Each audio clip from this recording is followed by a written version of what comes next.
Listen up, Gotham. Testing, 1, 2, 3. Hi, Buttons, it's me, Harley Quinn. This is Batman. This is Robin. Tune into the Bat Fanatic Podcast. The Bat Fan Addict Podcast. The Bat Fanatic Podcast. The Bat Fanatic Podcast with Sammy Warm Hands. With Sammy Warm Hands. The Bat Fan Addict Podcast. Bat Fan Addict Podcast. Although, Sam, you might think about changing the name. Hey everybody, it's the Dark Knight of Rap, Sammy Warm Hands, and this is the Bat Fanatic Podcast. This is our first ever video episode. I got my brand new co-hosts in the house. We'll get to that in a moment. First, I got to shout out our season 3. Whoa, it's almost season 4. I'm in the habit of saying the same thing. We're in between seasons, but our sponsor remains TNK Comics and Collectibles. You can follow on shortboxed.com/TNK Comics or on Instagram for claim sales at the Nando Night. That's KNIGHT. And today we are going to do our first of many, hopefully, Comic-Con reviews. This is Fan Expo Portland. All right, so today I've got our new friends who will be with us for the 4th season. This is both members of the Bat Force. I've got the host of the Everything Batman podcast, Dunk. How's it going? What up? Everything's all good here. And I've got the co-host of the Grumps and Gramps, Tons of Laughs with Grumps and Gramps podcast, The Dark Knight of Barbecue. I've frozen to death. Yes, it's probably frozen everywhere we are, and Gramps got it down to the bone. So this is not a Black Mask cosplay. Well, it's not really a Black Mask. This is not a Skeletor cosplay. He is actually deceased. He's trying to stay warm. Coming to you from the grave. So I guess on that note, I'll start with Dunk since Gramps passed away, R.I.P. But just to introduce you folks to people who might listen to our show or now be watching it. And so you do, first of all, you're both members of Bat Force Radio, which is like, as far as I know, longest running, biggest Batman podcast there is. So, you're slumming it with me today. Thank you. But talk to folks about the Everything Batman podcast. What do you cover on your show? My podcast pretty much became, I just started it because I wanted to cut this off. I wanted pretty much to interview other people besides just writers and creators. Because other forms of creation in the community are pretty much, there's podcasters, there's cosplayers, there's other forms of creations of creators. So my podcast is open to the community. Anyone after I, and he's back. Oh shit. He's alive. Whoa. Turn back the hands of time. So my podcast is pretty much an open platform where the majority of people are cosplayers. And similar to what we're doing today, I do reviews from the number of Comic-Cons that I attend. And I think it's super cool that yours is purely fandom focused because, there's lots of different angles, and the most common ones being reviews like we often do on this show. And, we've done a couple of bonus episodes where we talk about cons and stuff, and I've been fortunate enough to guest on your show a few times, which has been great. But also, it's either reviews or interviews, and there's not really a lot about the fandom itself. And so you're kind of like the man on the ground. You're at every show. Like, how many cons did you say you went to last year? Last year was 12. 12. That's fucking the connoisseur of conventions. It's insane. The connoisseur. Yeah. Yeah. Yeah, that's insane. And so you're out there networking, meeting everybody, and bringing on collectors, cosplayers, whatever, to tell their stories, which is super cool. Because a lot of times there's people I've followed for a long time on Instagram, and maybe we interact on there, but I didn't actually know about them. A lot of times we don't even know each other's real names. Pretty much. Yeah, Everything Batman podcast, highly recommend. It's also a video show, so you can check that out on the Bat Force YouTube channel. Gramps, you and Grumps have done a figure spinoff where you break down some of your favorites. I actually just watched your recap of 2023 favorites with special guest Teasus. That was super cool. What made you guys want to start doing your own thing as a spin-off of the Bat Force? Well, first, it's good to be back alive. Welcome. The Grumps and Gramps show kind of started off as a joke, just because as far as members of the Bat Force, Grumps and I are pretty much the heavy loaders when it comes to figure collecting. I mean, the other guys collect too. I mean, that's kind of one of the bonding forces of the Bat Force, I guess. Yeah. But he and I would always, in our group chats and stuff, be always talking about these figs, and they were just like, "You guys need to have your own little kind of spin-off show." Alone. Yeah. Well, I mean, the YouTube channel is kind of like our own network in a way. Yeah. And that, we still do our shows with guests where we talk about the books and things of that. Dunk does his Everything Batman, where he's talking with, people at conventions, the cosplayers. And we've all found our niche for kind of what we wanted to do in our own little channel on the network, if you want to think of it in that way. And Grumps and Gramps kind of grew out of our love for collecting and discussing and customizing the 1/12 scale action figures. And it's been a lot of fun. I think we've done 42 episodes. Wow. It's a lot of work, but it is a lot of fun. And 2024 is going to be even better. So if you love Batman content and you love collecting, reach out over there, and maybe you can find a home for us too. And yeah, if you like Batman content, between the three of us, there is a lot. You're going to get a lot. You're going to get a lot. You're in the right place. It's going to be a lot. I do want to shout out your co-host, Bat Force Grumps, because he was like one of the first people when I started my little collection page, Bat Fan Addict. And, I just was like, I got to stop sharing all this nerdy shit on my music page. People are going to unfollow me if they want to watch my music videos or my tour dates. And then I'm constantly posting this, animated series toys and shit. And so I started my own page, and he was one of the first people who, was really supportive and reposting my stuff. And, that was like 5-6 years ago, and he still does to this day. And so, I mean, he was my first introduction to any of you guys in the broader community. So yeah, I really appreciate that, dude. Yep. We love Grumps. He puts on this facade that he's a big, bad, tough New Yorker guy, but he's a big teddy bear. Yeah. His name is funny because like I would think of him as like the essential hater with that kind of name. And and occasionally he'll weigh in with the unpopular opinion, but for the most part, he's like the sweetest dude and the most supportive. So, definitely right about that. Love you, Grumps.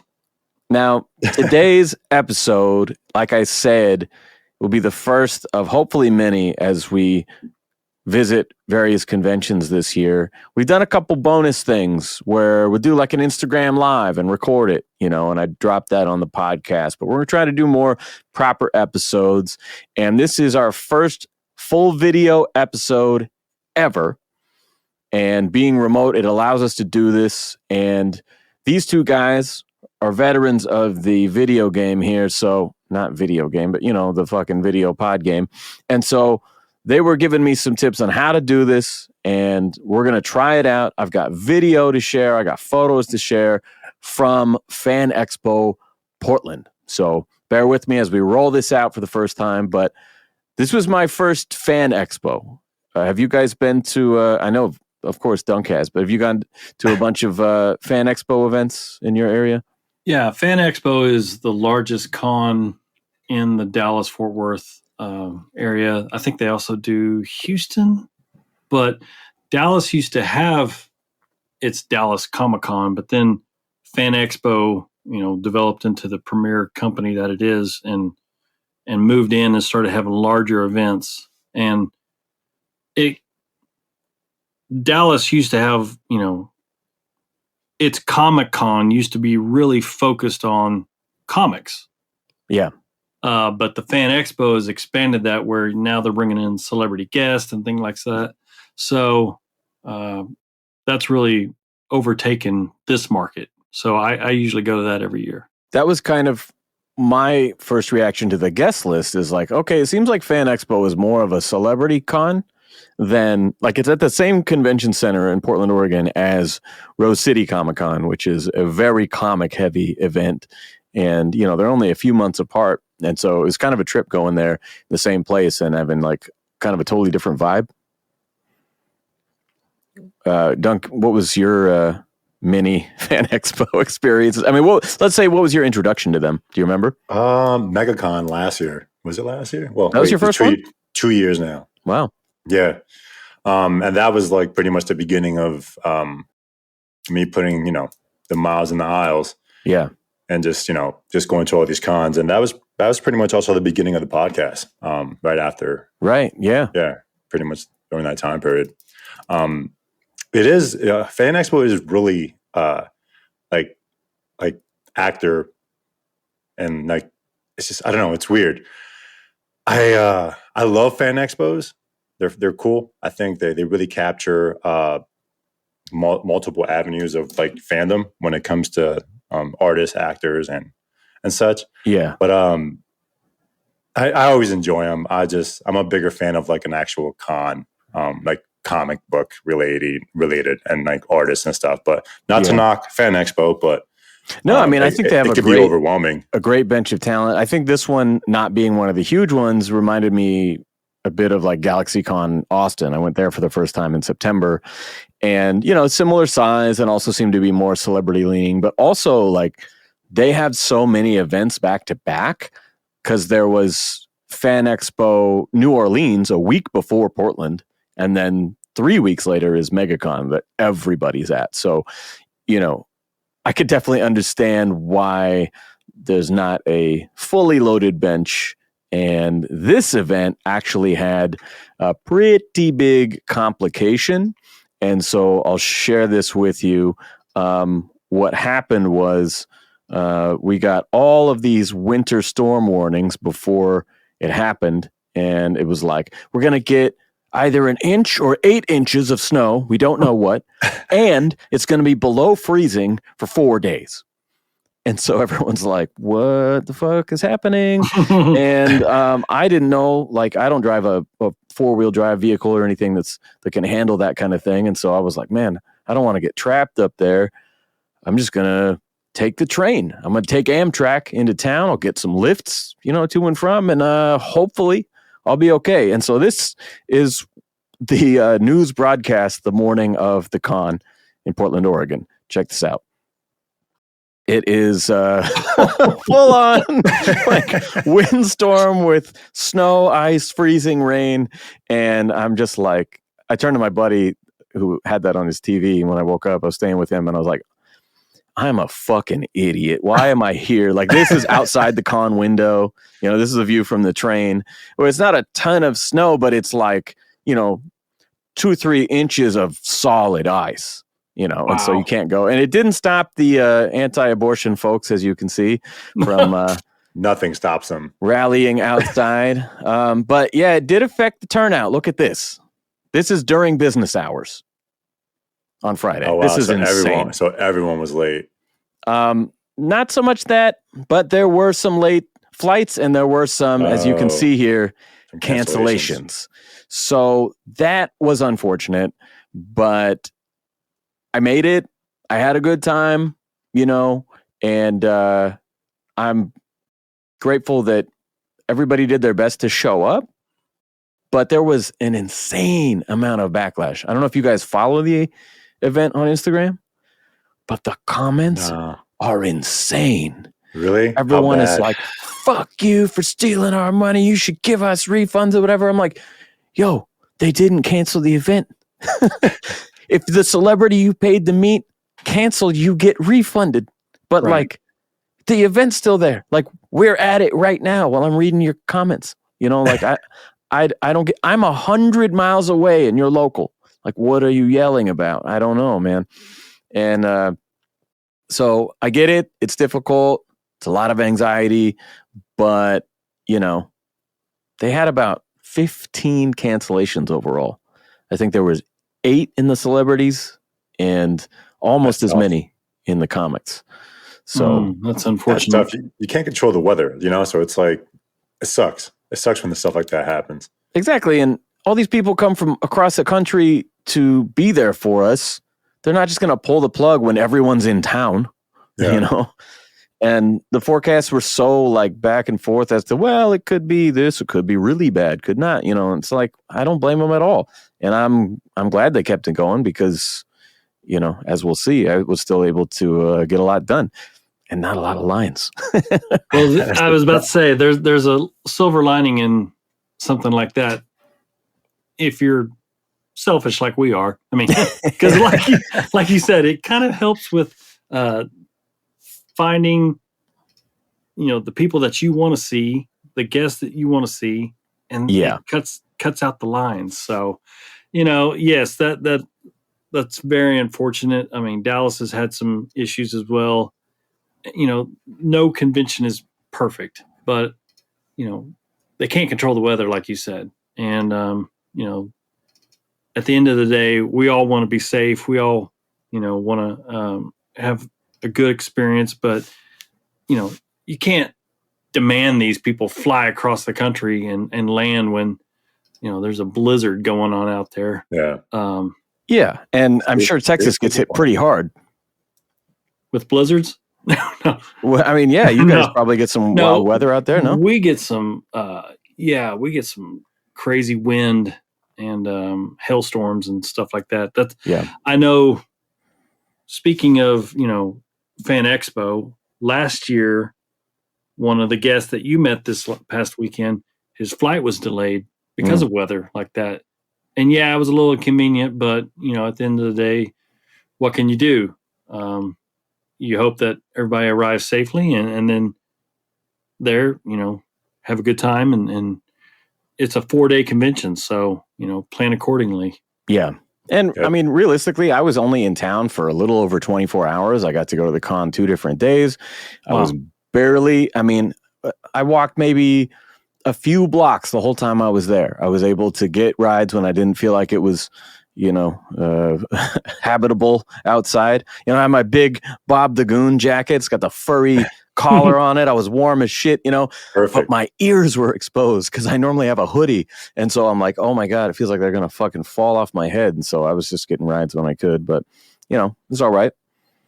I want to show you, there were some guests that I'm a big fan of and that I was able to meet last year. So I didn't necessarily this year, but you could check out the Tara Strong table here. She's the first one I was thinking about. Yeah. I was just like, Tara Strong. Perfect. Sorry, I didn't realize this was going to have sound on it. Let me mute this. But Tara was there. Giancarlo from Better Call Saul, Breaking Bad, Mandalorian, he was there, as well as, you know what? Rose McGowan was going to be there and she canceled. But, there was still a good amount of folks. Also, the first comic guest I met last year as well at Washington Summer Con. And let me pull him up here. Hopefully this isn't too frantic while I'm like trying to figure out the fucking windows and shit. But here we go. So this is Mitch Gerrits. And I met him last year to sign my One Bad Day Riddler book that he did. It was the first issue of that series. It's fucking awesome. Yeah. And he did a Riddler sketch for me. It was like a remark. And nice.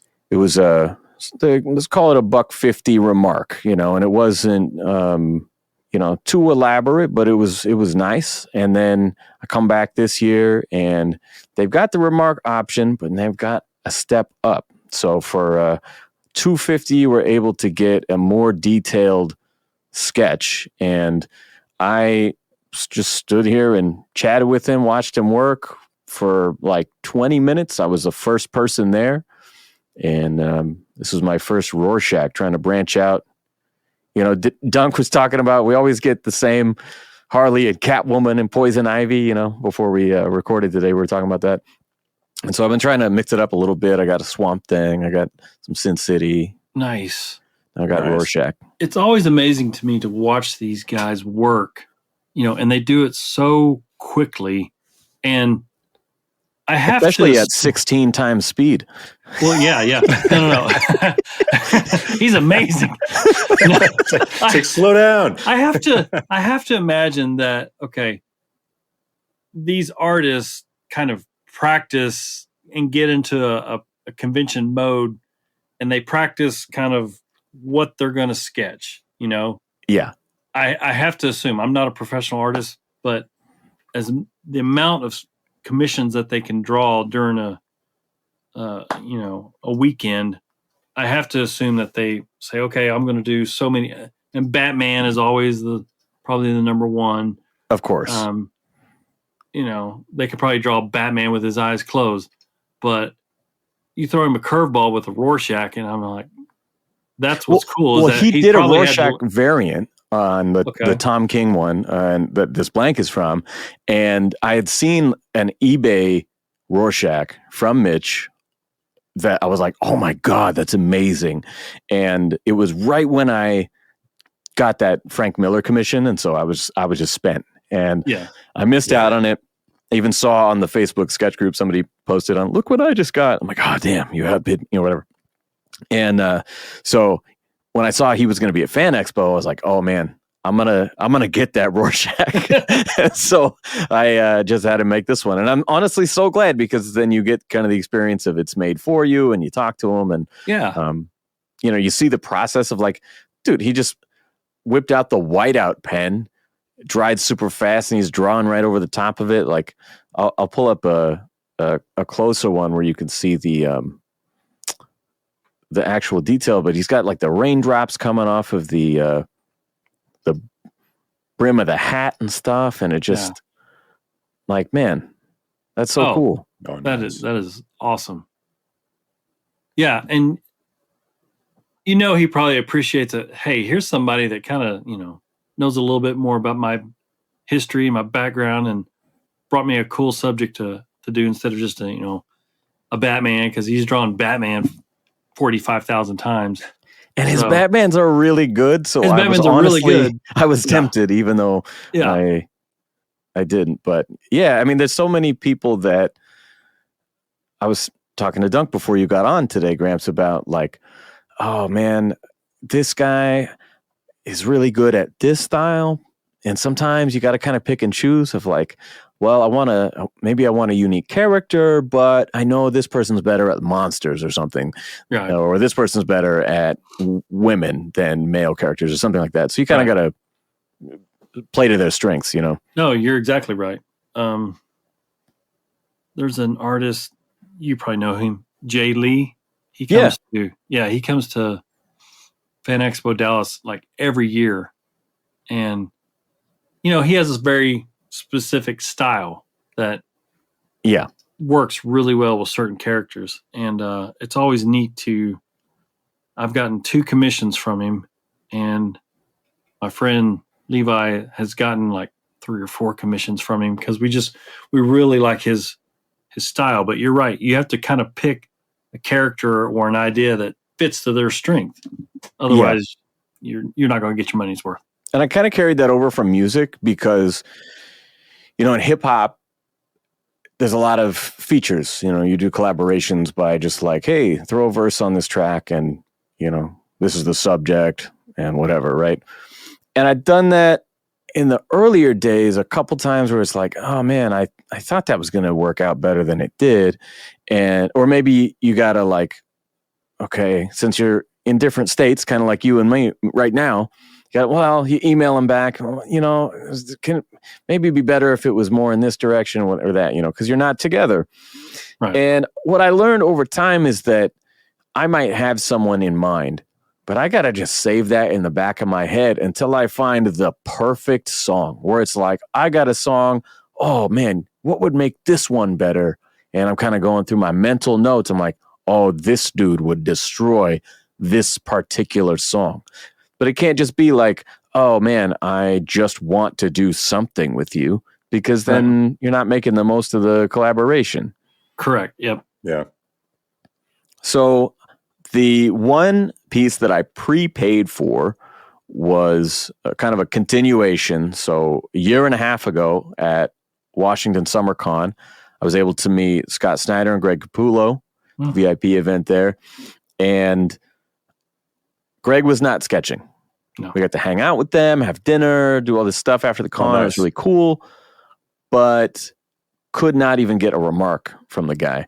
And so I remember Dunk went to San Diego Comic-Con, and both you and Batforce Tom were like, yo, Capullo, he's got these remarks out, and you're sending me pictures of them. And they're like, I won't say, but they're pricey for a really detailed but very small head sketch on a blank cover.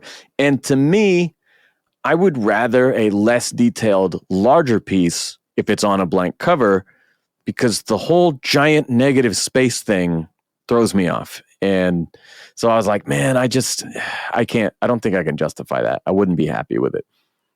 And so a long time goes by and the announcements come for Fan Expo Portland, and who is on the list but Jonathan Glapion. Nice. And I realized when I heard Mandy from Comic Sketch Art say his name that I've been saying it wrong all these years, but it's pronounced Glapion. And his wife Tara said it's actually probably like Glapion or something like that, but we say Glapion. I'm like, all right, cool.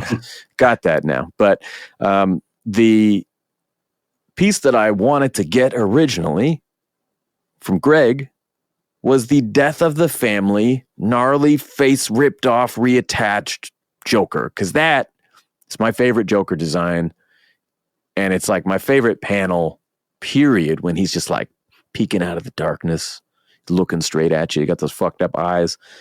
And I showed him, it's like, yeah, it's the lock screen on my phone. You know, I want this, your Joker, like this kind of style. And what I didn't expect is that as I came back throughout the day, he was recreating that exact panel, basically, of him hidden in the shadow there. And I was really, really pleased with this. Let me pull this one. And for our listeners, he is the inker for most of Capullo's comics.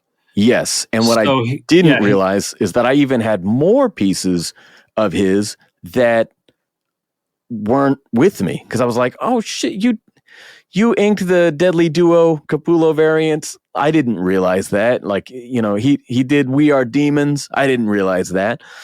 So yeah, he's done a lot of shit with them. And I asked if he was going over to Marvel with them, and he said no, he's actually working on something top secret. So we'll see what that is. And Greg's pencils, I mean, they're kind of, I don't know, they're kind of very detailed, but very loosely detailed. And it takes a true artist's eye to understand, you know, someone that speaks that art language with Greg and is very, very familiar with his drawing style to know what he's trying to bring out of his pencils. And Glapion is, you know, one of the top in the industry. And and I think that Evan talked about that when we reviewed Court of Owls and Death of the Family, of like, did you look at the process photos in the back of this book? Like, yeah, it is insane that that's what he was able to interpret from these, you know, because you could kind of go a lot of different ways with it. And he's also got if you look at his own art, like his own convention sketches and things like that, it's way more stylized. And so it's very interesting to me I would have liked to pick his brain more about the collaboration, but he was actually one of the busier tables. Seemed like more people coming up for signings and stuff. There was actually, you know, he started with a piece. Oh, nice. Very cool. How much was that? $200. Worth it. That's a steal from a guy like that. So worth it. Yes. Yeah. Oh my God. He's a guy that, I mean, honestly, he could do his own interiors if he wanted to. I think he's that good of an artist. But there's some guys that, you know, they don't want to be, you know, the ones, I guess, kind of co-storytellers and stuff like, you know, the regular interior pencils. And they're more than happy just staying in their lane, doing the inking. and working on commissions on the side. And I think that's kind of what he's been doing. And his own original stuff is amazing. So, yeah. I was kind of like he had some of those like 150 like full color remark covers where it'd be like Batman Spawn or something like that, and he would actually on a cover over the top. But he's one of those dudes who does it well, where it's not just like, oh, I'm going to draw in a Sharpie over a busy full color photo. It's like, I'm going to put down a base and then draw over that. So it really pops, Yeah. But yeah, he's great. And I was able to get a lot of my New 52 stuff signed. I got the first 3 issues sequentially. Nice. As well as some like Dark Knight's Metal, as well as, of course, the Death of the Family, because that's what we're talking about. But yeah, so these were all ones that were double signed before that. Now I've got very cool him on there. Nice. And it sucks too, because I was like looking at they have like I have more issues from that run, but they switched up inkers at a certain point. Yeah. And so I've got these like Danny big signed Mickey. prints. Yeah, exactly. And I've got some big signed prints from Snyder and Capullo from that era. And I'd be like, oh shit, no, like, cause this is from the variant and he didn't do the variant, all that shit. But so let me ask, because I didn't know that he was doing conventions before. So yeah, this was my first chance to get to meet him. Hopefully he does some more, because I've never known for him to really do any conventions. He's so busy, tied up inking comics. Yeah. He's been doing more fan expos this year, last year. Yeah, he's going to be at MegaCon as well. Yeah. So, oh, nice. Get in at the table if you can. He was a little bit late because of the weather. I think they had a flight delay, but he worked on this. I paid for it in advance. I hit him up on the website and worked it out with his wife. And she's like, yeah, bring a blank first thing on Friday. So I did. And he worked on it all day between signings. It was like the last thing I picked up Friday evening before they closed. Nice. And it's the way to do it. Yep. My plan, however, was to get 2 Shazams this weekend. I was going to get Doc Shaner to draw the Mary Marvel from the new champion of Shazam, because I was looking at who was coming. I was like, oh yeah, I like this guy's art. I follow him. Mm-hmm. And I was like, I never did pick that up. And I picked it up and I loved it. And so then I went digging and I found all the issues and I was going to bring him to get signed. And he's one of those dudes that was like, flight's delayed. We haven't heard from him. Okay, flight's delayed. It's going to be 7 tonight, so he'll be here tomorrow. And then I come the next day, and it's like flight got canceled. So I think the weather just screwed him over too significantly. So I missed that Shazam. And then my other plan, I had talked to Dan. Is it Panosian? Is that how you say it? Panosian? I don't know how you say his last name, but the Urban Barbarian, I believe, is his Instagram. But he's a great artist, and I was hoping to get a Shazam from him. And when he finally showed up, because his was delayed as well, I walk up and he is chatting with Frank Thierry about some kind of comic artist or writer who had, and this is really dark, just forewarning you, that had supposedly raped and murdered someone. And they were going through their phones trying to find, well, who was that? No, that guy, no, he was just a rapist. I'm like, oh, just a rapist. They're like, oh yeah, okay, well, whatever. And so they're like, no, but there was a guy. And so they're like telling this insane story. And he's like, you're covering this for the podcast? Cool. Okay, we're going to find out. And you come back tomorrow and I'll tell you who it is. And you break the story on the podcast or whatever. And I'm like, okay, this is a dark turn. Sure. And so, I was like, well, hey, I was the guy who asked you about the Shazam. And he's like, oh, yeah, great. I left my art supplies in my hotel room by mistake. Okay. I was like, well, can I prepay? And I'll just leave the blank here. I'll pick it up for me in the morning. And he's like, no. Just come back tomorrow. I'm like, all right. So I come back. I I get in a little bit late because of weather. I get in at 10:30 instead of 10, and check the table. He's not there. I go and get some autograph done. Come back 11. He's not there. Okay, do another lap. Do some digging through the bins, and he's still not there. And I waited around until noon, but I didn't have anything else I needed to do anymore, and so I left. So yeah, I was not able to get that one. But while I was digging in the bins, found a couple of cool pickups. First of all, blanks. Nice. A couple of these I've already had before, but I used them up a long time ago. That Supergirl is new, which pretty stoked as I'm gradually starting to expand, Let me... I've picked that one up as well. I'm like, oh, God, what am I going to do? Well, and that's going to segue into my next piece. But first, I'm going to show you one other thing I found while I was digging, and that is a couple iconic covers that you're sure to recognize.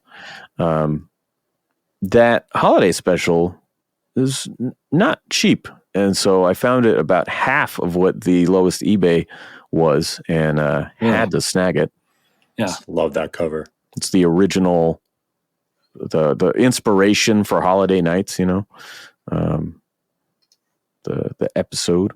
But yeah, pretty stoked on that. And let me see. All right. So my segue here is that speaking of Supergirl, as I'm walking around and some of these guests aren't there that I expected to see, I'm like, okay, well, who else do we got? Right. And I came across Jason Metcalf. Nice. And I'm flipping through his original art book, and his style, I was like, this stuff reminds me so much of Michael Turner. And he's like, oh, yeah, he was definitely a big influence. I'm like, man, that's amazing. I said, you know what?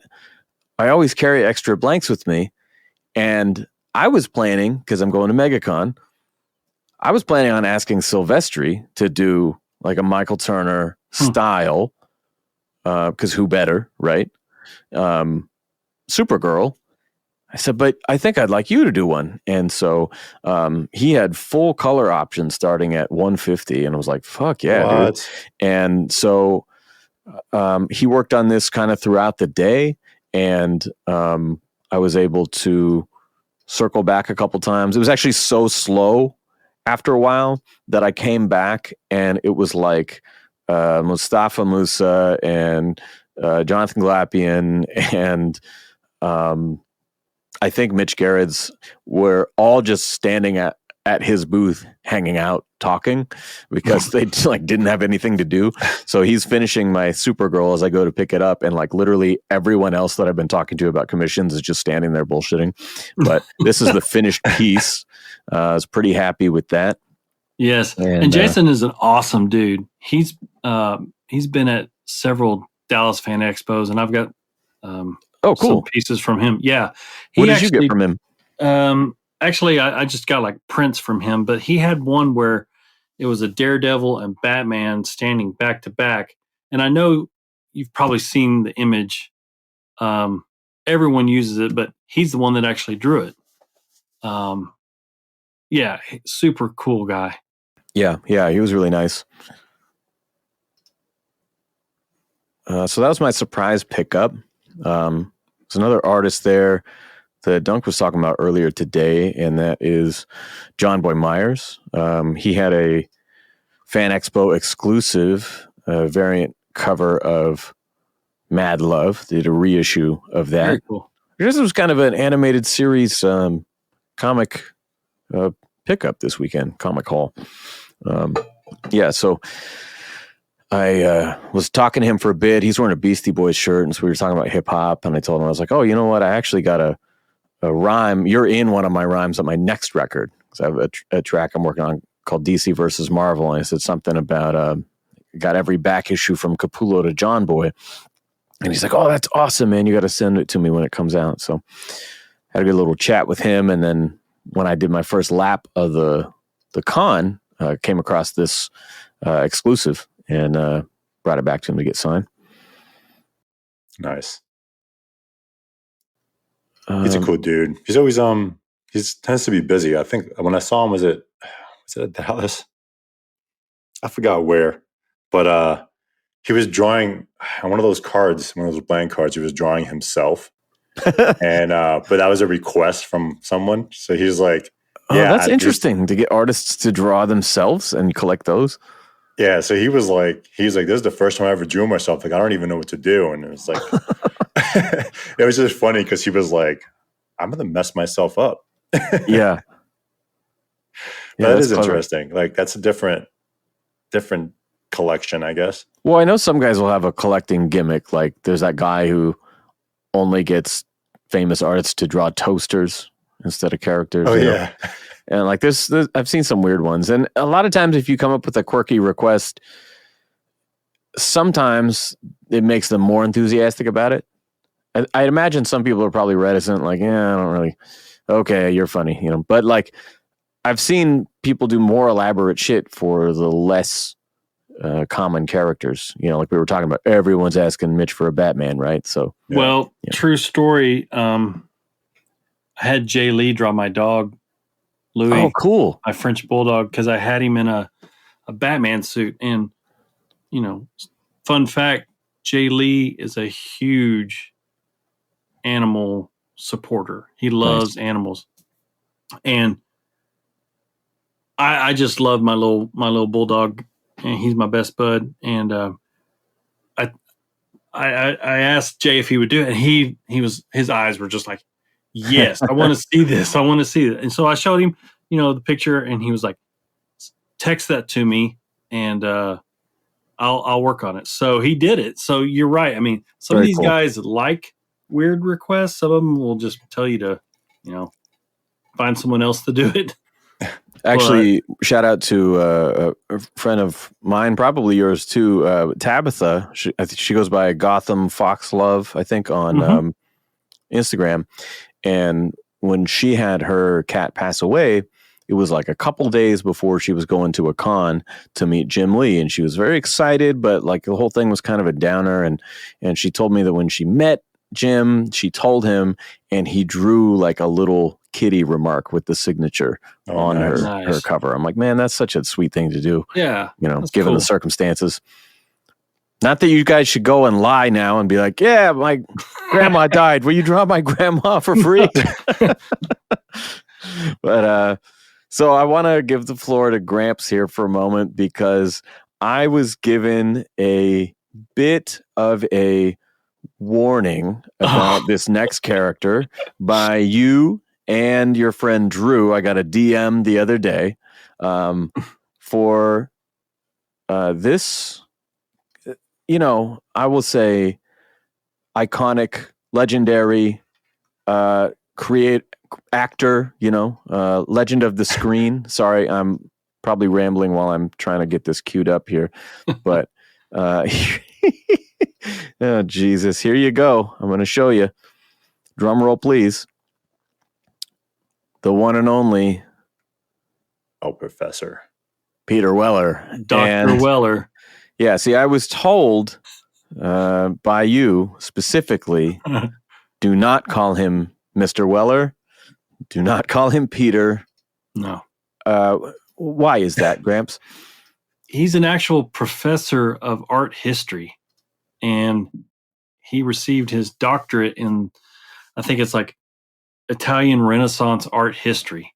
Yeah. And he prefers, he's earned the right to be called Dr. Weller, and he will correct you if you call him anything different. He corrected the sign, actually. He did. So the first time I met him was probably about 5 or 6 years ago at a Dallas convention, Fan Expo. And he does this panel, and, everyone's wanting to talk about RoboCop. Everybody's wanting to talk about Star Trek and all the films that he's done. And I felt so bad because, they have the microphone set up for the people to come up and ask a question. There's probably And- like 15 people in line, and you get 2 of them to answer to ask a question. Yeah, he's not a guy that will just answer a question. He will go on a whole lecture and explain, philosophy and his own personal beliefs and all this stuff. This guy asked him about what did you think about when they had the premiere of RoboCop in London, and it was met with some protest at the time, and he was like, "Do you know what that movie is about?" I mean, full-throated. Yeah, that movie is about third world, blah blah blah, capitalism. I mean, just started going off for about 45 minutes. 45 minutes, and then he got like one question done, and then he was like, That's a Kevin Smith Q&A right there. Yeah, he was like, "I promised my wife I wouldn't go off on something like this," but Okay, so that is the perfect segue, because that happened while I was in line. Yes. He's talking to folks who are, maybe 4 people ahead of me. They're at the table. I'm back in line. And he looks between these 2 dudes. They're up there together.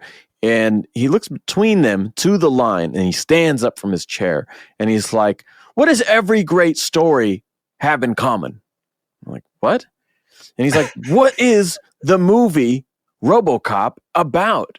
And I said, everyone was dead silent. And I just said, "Corruption." And he's like, "No, what is every good story about?"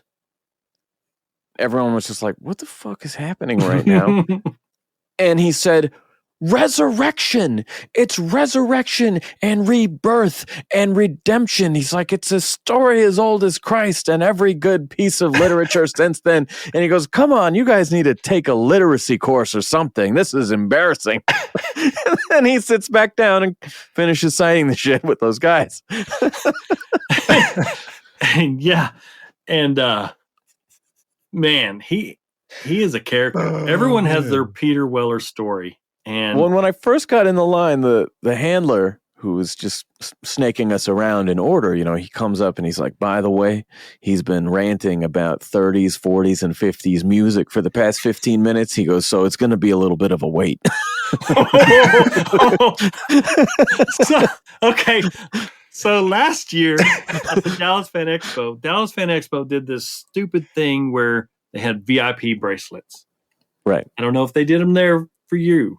But yeah, there were people who could skip the line. Yeah. So, we were all queued up on Friday from Dr. Weller, and we had been queued up for probably about an hour. His flight was delayed because of the weather. All right. So, okay, no problem. Yeah. We'll wait. Hour turns into about 2 hours. And usually on Fridays is when I like to get all my autographs done, and then I'll, do whatever the rest. But he was the one person I really wanted to meet. Yeah. Then they let all these people with their VIPs come in front of us. Yeah. Oh my God. This one lady brought a trumpet because Dr. Weller actually is a jazz trumpet player. I heard that. He went to college in North Texas, 30 miles north of me. And I don't know if he was in the band or something like that. He breaks out this trumpet and gives us about a 15-minute concert. He's playing? He's blowing that horn. Wow, how was he? He was okay. Yeah. I mean, you could tell that at one time he was probably really good, but he hadn't done it in a minute. Hadn't done it in a while. Sure. But he knew, certain songs and all this stuff. It's jazz. Well, that's man. cool. You can mess up and call it jazz and you can improvise. But yeah, we were just like, oh my God. Oh my God. So, we're about 2.5 hours in. We've gotten a jazz concert. He's gone off just like you said. I wonder if the tables next to him, and they're like, Jesus Christ, I can't hear myself talk to these people. The guy next to us, I think it was Sean Gunn. Okay. So yeah, it was kind of weird. And I mean, they were just moving through that line like, cattle call, and we were sitting there for hours, and which is honestly, it's cool. I don't want to make it sound like at all disappointed with the experience, because it's unique. It's really nice that you actually get a personal conversation with the dude. But I just thought it was funny that he's like lecturing the line, and someone even said when I got closer to it, he's like, "Man, I didn't know we were going to get a lecture from you today." And he's like, "A lecture? This isn't a..." And I'm like, just missing the point right over his head. It was great. So this next bit that happened, God, I wish I had recorded it on my phone. My friend and I, Levi, Levi is a huge RoboCop fan, and he had brought an original movie poster that they had at the theater at the time. What year was that? 1988, 89? I think, yeah. Something like that. I mean, and during that time, they actually folded those posters into like, right. They weren't nice and pressed like they are now. They actually folded it. So he takes the poster and presents it to him. Is it folded like just sign this corner type thing? It was folded in half, and the top half was, showed RoboCop's head, right, and the title across the top. He kind of wanted it by the title. And Dr. Weller looks at it and he goes, stands up, and he goes, "Never sign at the head. You never want the signature at the headline. It takes away from the art and the picture on the poster." And I mean, just going off again. And it was so funny because Levi very stoically just took the poster and flipped it over so that the base is there. And oh my God. I need to have a Dr. Peter Weller experience. I think you do. And I had heard that, and I was like, okay, man, how do I handle this? And then, like I said, I got DM'd the other day by a dude who went through the same thing, and I was like, yeah, I've heard that. And I think, there's no reason for me to say his name, either. I'm not the type of person who walks up to somebody and says, "Hi, Dave, how are you?" I'm like, "Hey, how's it going?" And so I was like, either that, or if I'm in a particularly jaunty mood, I might say, "Hi, Dr. Murphy," because he's Officer Murphy. But he's like, "Oh, you have to do that." I'm like, "No, I really don't. I don't." And so I was trying to think of, man, how can I talk to this dude and not trigger him? Right. Right. Like, what's something different that I can ask him about that he doesn't talk about all the time that's related to this movie? Like I was thinking about it, and I just watched the 4K restoration of RoboCop director's cut, as well as a couple other movies from guests that I was about to meet the night before I left. And I was like, you know what? I'm going to ask him about that. And so I said, "Hey, have you had a chance to see the 4K restoration? Because it looks amazing." I said I got the director cut and whatever. And he's like, "Oh, I haven't." He goes, "That's Criterion, right?" I said, "Actually, it's Arrow." And he goes, "Oh, Arrow." And I don't remember the name he said, but he knew the actual guy who, was in charge of overseeing all that stuff for Arrow. And he's like, "Yeah, he does excellent work." And he was telling me some of the other films that he saw. And he's like, "Oh, okay, that's good to hear." He's like, "I'm going to actually check that out." He goes, "The director's cut is better. It's funnier. People say it was too violent, but it actually is actually more lighthearted in the second one because they kept more of the humor intact." And I'm like, "Well, that's cool." And then I get out of the way and let the next guy up there while I wait for my movie to dry. And he turns to me again instead of the guy in front of him. And he's like, "You have to watch the RoboDoc. Have you seen RoboDoc, the documentary?" And I was like, "Oh no, actually it's on my list. It looks good." And I said, were you in it? Did you, participate? And he said, "Yeah." He said, "Once they agreed to my RoboCop price, because I don't talk about that unless there's money involved." But he's like, "Yeah, it turned out so good." And he's like, you got to check that out." So that was cool to get the actual star of the film to recommend, a fan-made documentary about the film. So definitely made me want to check it out. Very nice. Kudos. Because Yeah. It's a little bit, I guess, if you know the rules, you'll have a great experience with him. It's almost like the soup Nazi in Seinfeld. Yes. You go to the line, you order, you step aside. Yeah, pretty much, man. But he was really a nice guy, and he does take the time, to chat with his fans, and I appreciated that. He signed Robo, he signed the date on there. None of that stuff was what I, asked for or anything like that. So pretty cool. Didn't sign over his head. Yeah. Wait. Go back to that picture. I just closed it. Hang on a second. The date is right by his head. Well, I thought that was funny too, because he signed by the head. He broke his own rule. I thought he was going to sign at the bottom, and I was really sweating, like, which marker should I give this dude if he's going to sign at the bottom, right? And then I ended up just like letting chance have it, like whatever happens, and he just grabbed a regular Sharpie. Yeah. But yeah, it actually stood out pretty well. I'm sure he signed a bunch of these before, so he knew how to do it. But yeah, very cool. Very cool. That dude, if you ever get a chance to see him again, go to one of his panels. He is... Dude, I wanted to, and I had to just get out of town while I could, Sharp as a tack. He can literally list every director and cast member for every movie he's ever done. That's great. I also, I really liked him on Dexter. He had a guest starring role on later season of Dexter that was really cool. He was also...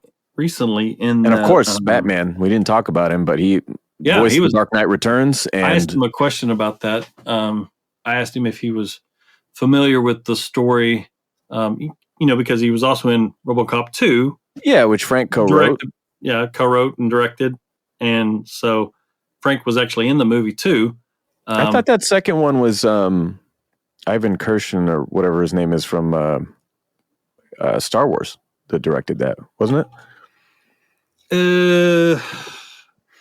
Kirshner, is that his name? I think Frank may have co-wrote it. Kirshner. Let me look it up. There's a K involved. Anyways. So I asked Let me derail you. If he knew the story before he auditioned for the role, and he corrected me. He said, "No, I was offered the role." I was like, "Oh, excuse me." Whoops. Which he was pitch perfect as an elder Batman. I really thought he was great in that. Yeah. And I had, like, before I left and I was packing my bag, like a week early, I went to my wife and I showed her my Dark Knight Returns DVD and my RoboCop DVD, and I was like, I can't decide. And eventually, I grew up with his RoboCop. You just got to have it. Yeah. It's iconic. Guys were talking in line about like these dangerous kids toys, when we were young, and like, oh yeah, there's all kinds of shit. And I said, dude, my RoboCop toy, you could actually stick the like the cap gun strip in the back of it, a whole roll of it, and you could fire the gun. like the figure could fire the gun. I'm like, that shit was nuts. Yeah, you're right. Kirshner directed, Miller co-wrote the screenplay. Okay, yeah, and I think he was more involved in the third one as well. Yep, I think he actually wrote the third one. But yeah, such a cool connection, even if they didn't know each other. But yeah, that's awesome that you get to meet him. It's always fun to see others get lectured by him because, I'm like it's not happening to me. I'm like you. I'm like, what can I just say just to keep him level and just hi, thank you, polite smile. I'm looking forward to meet him. Well, and like sometimes it's a roll of a die too, because like when I met Giancarlo Esposito, and I always want to say Esposito, but I watched one of the cast members of Better Call Saul. Was like, no, it's Esposito. He's corrected me to my face. I'm like, all right, cool. But I saw him at 2 different cons last year, and when I went to get my autograph, he was loquacious and like just high energy and laughing with everybody and, talking for a while with everybody. And then I get up there and he just takes like a moment. He's like, hang on 1 second. And he like turns around and he like turns it off for a second.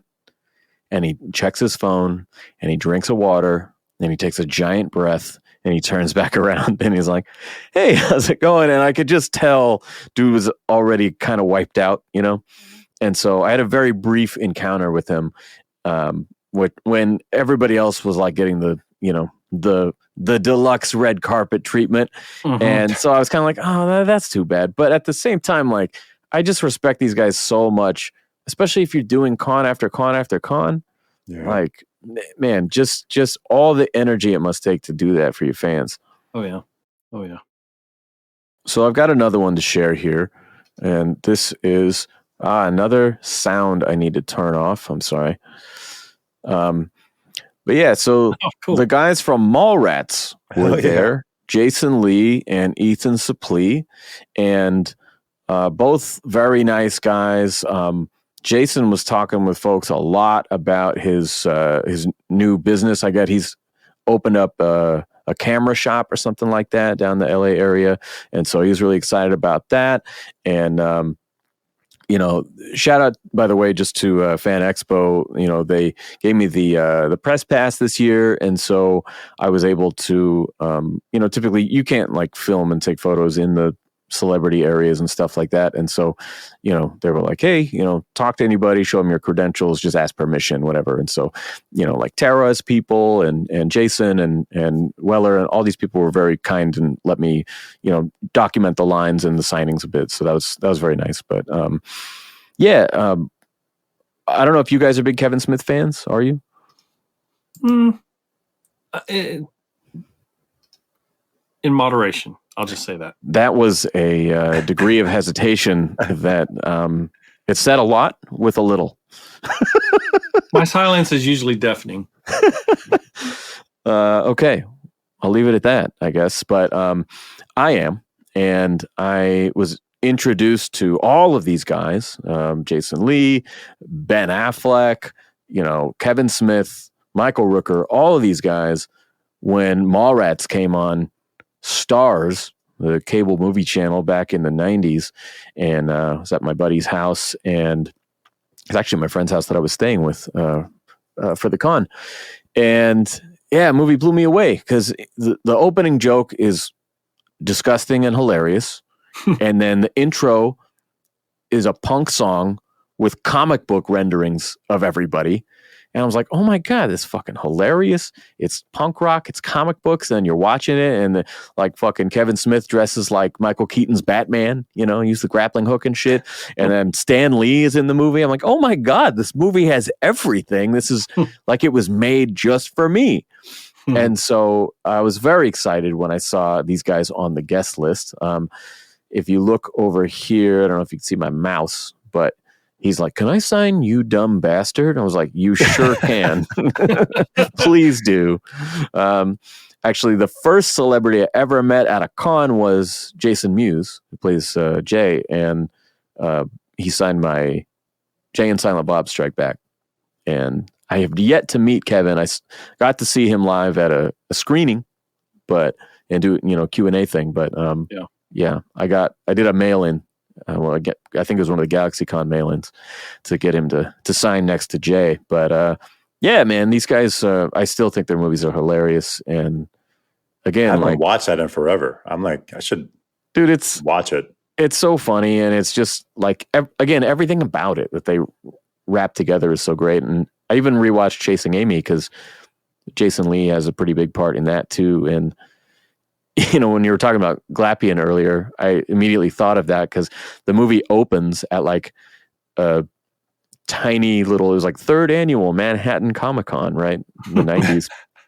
And it was just this dumpy little thing. And this guy is arguing with him, calling him a tracer. He's like, he grabs the next guy in line. He's like, okay, settle this for us. If you draw something that's the exact same thing as what someone else drew on top of it and within the parameters of said original art, what would you call that? And he's like, I don't know, tracing. He's like, say you're a fucking tracer. Jason Lee jumps up out of his chair. He grabs the guy. And he's like, I'll trace a chalk line around your dead fucking body, asshole. And so, yeah, I mean, there's shit in those movies that is like strictly for comic fans that I don't know. I don't know how crass your sense of humor is, but mine is quite filthy. So same. That's why I have to watch it now. Okay. That's my homework assignment for the week. Yeah. And so Jason was very cool. And Ethan, I was able to catch kind of between people for a minute. And I would just I'd step to the side for a minute, But he was actually willing to talk with me for a few minutes. And so I have a clip to share of Ethan talking about Mallrats, because they've been making the sequel to it, Twilight of the Mallrats, and it's been many incarnations and a lot of red tape and legal bullshit. But yeah, I was able to chat with him about it. So here's a short clip of that conversation. I'm so hoping that we do get to see the Mallrats sequel. Fuck, me too, dude. I hope we get to do it. It's about our kids in the mall. Okay. And whatever the mall has become now, because, you know, malls are different today than they were when we went to malls. Yeah, they're half I'm dead. older than you, but, like, Universal didn't even realize that they owned it. And when Kevin went to make the movie, he told them, you own this. I would like to make a sequel. Yeah. And they were like, well, we're not putting any money up. And he was like, great, just let me make a sequel then. And they said, well, we want all the proceeds. And so nobody's going to give him money to make a movie when Universal. So it's very complicated. But I heard recently that, and I don't know if any of this is true, that they are close to figuring it out. I really hope that movie gets made. Once they got Clerks 3, and then I've heard Kevin Smith talk about he got the rights back, or he's negotiating it now or something, from Harvey Weinstein, who was just hanging on to Dogma and would not let it be seen. And so, yeah, I guess like a from prison deal or something, he was able to finally negotiate to get his fucking movie back. So I'm like, man, after all that, I really hope they get this one. I know, it's so stupid. It's like a record label. It's like you make this whole album and they're like, well, we want to shelve it, but we're not going to drop you. I'm like, wait, so right. Yeah. I can't put it out anywhere. I can't promote it. I can't play it. Yeah. Like, what the fuck am I supposed to do? That's annoying. You know? So I hope we get to see it. There's another, one more clip that I have, because I just kind of chopped down our conversation and, you know, it's a bit noisy on a con floor. But I was able to ask him about one of the other films. I don't know if you guys saw this back in the day, but it was one of the first like heavy, like kind of eye-opening movies when I was probably about 13, 7th grade, and showed me things that I had not come across in the real world. And it's American History X. Oh man, that movie. Oof. Right. It's fucking insane. And it's really a hard watch, but it's an amazing, as Peter Weller would say, a story of redemption and rebirth, you know? And yeah, it just, I think it had a big effect on me when I was young. And so I had to ask him about that as well. So here's another quick clip from Ethan before we wrap up on the Fan Expo experience, as it were. The Mallrats folks were the last guests that I saw at the show. So here it is. I grew up in LA, and in the late 80s and early 90s, I was super into punk rock and also ska. You could go to like the Sherman Oaks or Reseda Country Club and like get beat up in the parking lot by Nazi skinheads, you know? And then if you went to a show in Orange County, you were almost guaranteed to see Nazi skinheads. Yeah. And so when we were making a movie about it, this was exciting because it was like, let's actually talk about this. It does get weird today because it's just like, I don't like that guy, he's a Nazi. And I go like, that's not a Nazi. Right. A Nazi is a fucking specific thing. Well, and what's difficult now is, like Chuck D said, you know, can't tell who's in cahoots because the KKK is in three-piece suits. Right. I was so relieved because the movie I did immediately following that was Remember the Titans, where I got to play the good guy in a movie about racism. You know what I mean? Like, oh, thank God.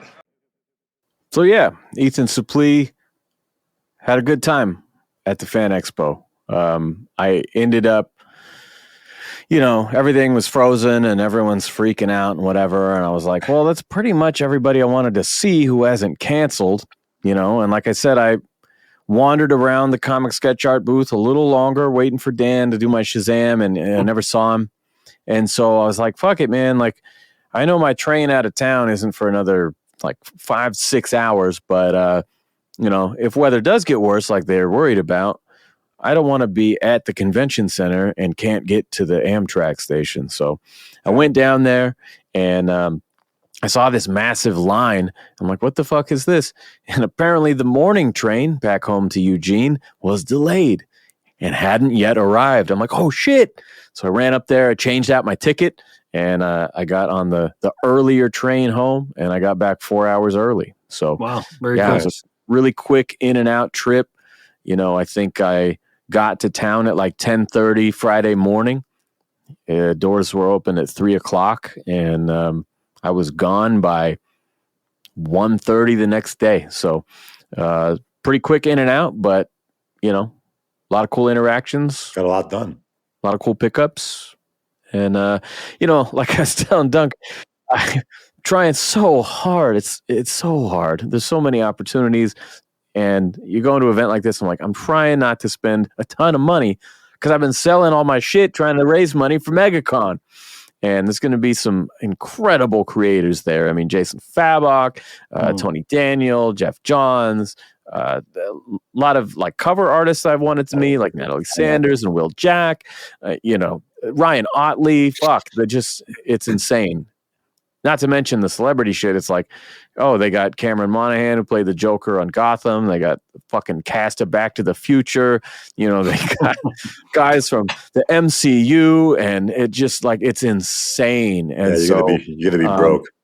Yeah, I was like, I can't do this celebrity shit. Ewan McGregor was there. I was like, no, I can't. I'm trying to save all my money for these comic artists, and I'm kind of glad that it worked out the way that it did, where the show ended up being a little smaller because my budget was a little smaller, and it just it worked out. It worked out. So when you go to one of these conventions, because everyone's different, but I'm very different. Well, it looks like you want the blank covers. Is that what you normally get?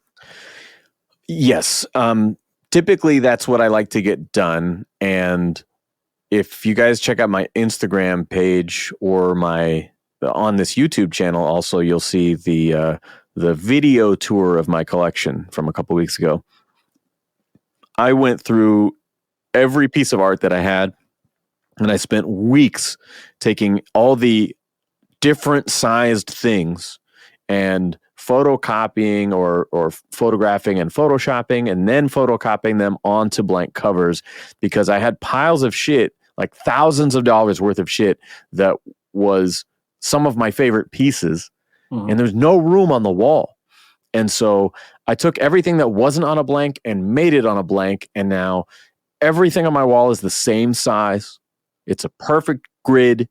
And as I just sold off all of my quarter scale NECA figures, now I can get rid of that big ass display case and hang more over there. But yeah, now I have room for everything because it's not like a weird ass jigsaw puzzle of different size pieces.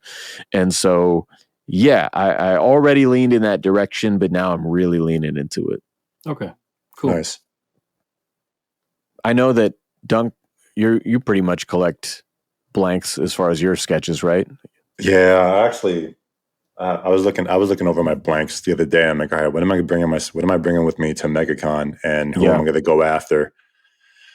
It's expensive. Yeah, but another thing is, I think it looks neat on the wall. Not only do I like the banners, but as we are collectors, right? We're always trying to find new different blanks that we don't already have, and so when I look at my wall, like right now, I think there's about like close to 30 sketches on the wall, and almost all of them are unique blanks. They're non-repeating. And so nice. It also makes it look more unique to that artist, like that one thing you got. Like this one's going to be my one Supergirl blank, right? Or this is my one Swamp Thing or whatever it is. So I do think that's cool as well. Is there any blanks that you're looking for that you're unable to find? Oh, always, man. Yeah, I mean, like there's a bright red Suicide Squad blank that's cool. I want to get the new Year One facsimile blank. Want to get the new Batman 89 Echoes blank. I mean, just let me know. I just have grabbed a few of that them. one. You got the Echoes one? Yeah. I have a few of each, so I'll bring them over to MegaCon. Okay. Yeah. I'll buy them off you for sure. I've got a massive stack. I dug through all my boxes, all my short boxes, and I got a massive stack of all the stuff to bring to MegaCon. And it's like, oh my God, how am I going to even fit all this in my hex bag, let alone leave with more, That was even a challenge this weekend because since I had to take the train, I didn't have my car or anything or my van. And so I took my hex bag that already had my books loaded into it, but then I had to shove some clean clothes down the sides, cram my little travel toiletries in the front pouch, and the secondary items.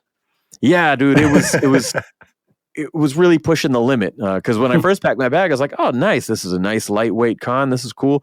And then I jammed all that other shit in there. I'm like, oh, this is just unmanageable. So. At least, when you got a proper hotel and you're there for a few days, it's a lot different. And I can have only the stuff that I need with me that day, so that by Friday or by Saturday, your back is a lot lighter. Hell yeah! I'm excited for MegaCon. It's 4 days, so you get a lot done in 4 days. Yeah, I'm going to be there for 3 because my wife's coming with me and she wants to do Universal. So we're going to go and hit hard for 3 days. I don't know how I would even have money for even that long. And then afterward, we're going to do the stuff that she wants to see at Universal, Sunday, Monday, and then fly the fuck home. So yeah, it's going to be a crazy week. And your feet are going to kill. Yeah. I'm already anticipating that. And I'm starting a new job tomorrow, which is all on my feet too. It was the first time in almost 4 years I've had to do that. So yeah, I'm going to be hurting real soon. But, it's just pain. I've done a lot of things to make some money for this event. So, this job is part of that. Do what you got to do. Yeah. And I will get me a Fabok. It's finally happening. Nice. All right. Well, thank you guys for listening. I hope that if you're tuning in to our first ever video episode, that you enjoyed the format. Drop a comment. Let us know if there's stuff that you want more of. I thought that, integrating as much video as I could, photos, mixing it up, makes it more interesting than just 3 dudes staring at you. But I don't know how much I'll be able to do at MegaCon in terms of video if I'm just a guest, or not a guest, but an attendee. But I will do as much as I can. What's that? I get press passes. I gotcha. Oh yeah. Well, hey, we're on the same podcast now, so yeah, hook it up. And then then we'll both document and we'll come back. So yeah, our next con review will be MegaCon Orlando, and in the meantime, we're going to start working on the beginnings of the 4th season. So it'll take us a little while to accumulate some episodes to share with you guys, but it will be coming soon. Starting with, should we tell them? What we're going to start with? Why not? Why not? Okay. Why not? Well, we mentioned it early on the show, but Mitch Gerrard's and Tom King's Riddler One Bad Day. So wait, no, fuck, I got the wrong one. We are doing that, but we're starting with a different Riddler book. How common is that? Fuck. No, we're going to do the Paul Dano scripted Stevan Subic Riddler Year One. I sounded so confident that first time. I was like, we didn't talk about this. Wait a second. he flipped it, but I'm not opposed to either. But I thought, same. that was a brilliant segue. And then you ruined your own segue. I tried. Yeah. Self-sabotage. And it happened. You witnessed it in real time. And unlike the audio podcast, which is heavily edited, you're just going to see it. Yeah. I'm going to feel the awkwardness. And we're going to live with it. Yeah. It is what it is. All right. Well, that is our show. Thank you guys for tuning in. Thank you to my new co-hosts. If you are listening to the audio version, please give us that 5-star rating and review. And if you are watching on YouTube, drop a comment, like, subscribe, all that bullshit. But really, let us know how you like the new style. And these two assholes that are now part of the Bat Fanatic podcast, give them a little shout out below. So thanks for listening. We will be back with MegaCon Orlando.